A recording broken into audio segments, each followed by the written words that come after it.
For me, it's just zone that out. I mean, we come out to practice.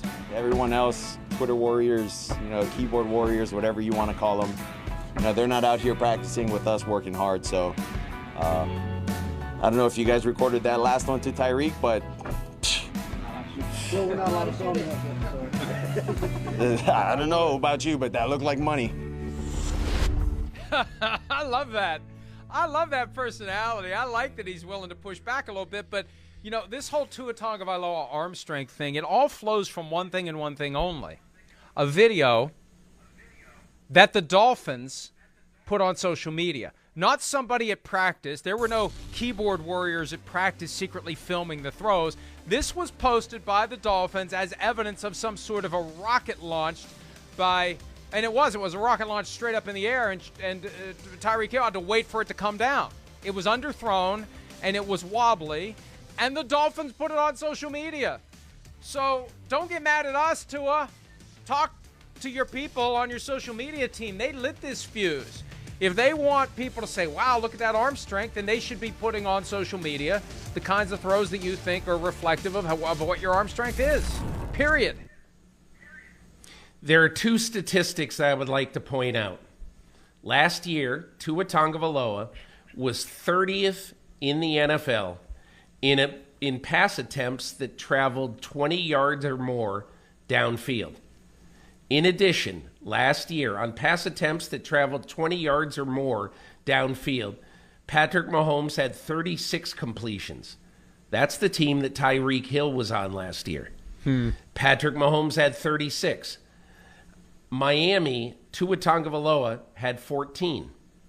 So all of this stuff, whatever is said, and it's one of the reasons why no one ever on June 2nd says anything that's truly meaningful. The only time that it's truly meaningful is on October 2nd. That's when we see what you got. And that's when we see what Mike McDaniel is going to call in his offense in a tight game with the best deep receiver in football on your team. Are you going to call a bunch of deep throws? Are you going to call a bunch of 9 routes? Are you going to have Tua really test the deep middle against teams that might be vulnerable there? So we can say whatever we want. We can listen to this and do whatever we want. None of it matters until we actually see what a team does. That's all. Well, and you're absolutely right. And what Tua has done is relevant. You mentioned the statistic about throws more than 20 yards down the field. He was also 30th among qualified passers in average air yards per attempt at 7.13 yards of average air yards in throwing the ball. And Mike McDaniel will construct an offense that will get the most out of what Tua does. But at some point, you're going to have to make a big throw down the field in a big spot. At some point, you're going to have to do it. Whatever that offense does to operate, at some point, there's going to be a throw that Tua has to make to keep a drive alive. The Ryan Fitzpatrick exorcist head spinning around throw. At some point, if you're going to have a successful season and you're going to get to the playoffs and you're going to cause damage in January, at some point Tua Tagovailoa is going to have to deliver with something. And we'll see if and when he's able to when the time comes. It's good that he's confident. It's good that the team is rallying around him.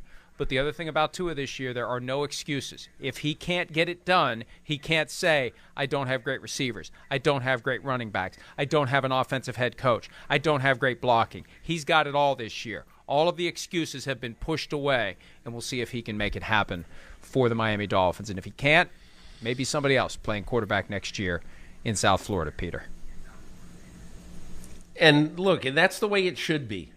We've created this business. The NFL has created this business that 9 million people cover the league 12 months a year every day. And so what is there to write and talk about? A pronouncement by Tua Tagovailoa that he likes his arm. And so if he said anything else, then, he's an idiot. Okay, but none of it matters. It simply doesn't matter. It only matters when the game plans start and we can see what Mike McDaniel really does think about his quarterback's deep arm, because game plans and production will say it all. Where it does matter, though, is this, Peter. He's clearly aware of it. He's thinking about it. And how will that affect his performance when it's time to go do it? Will he rise to the occasion, or will that extra pressure cause him to crumble? That's very relevant. When September and October roll around, how he carries that burden and how he processes that potential stress and tension and awareness of the criticism that will come if he doesn't get it done when the games begin. Hi, I'm Mike Tirico, and thanks for watching. Make sure to hit subscribe for the latest news and highlights from NBC Sports.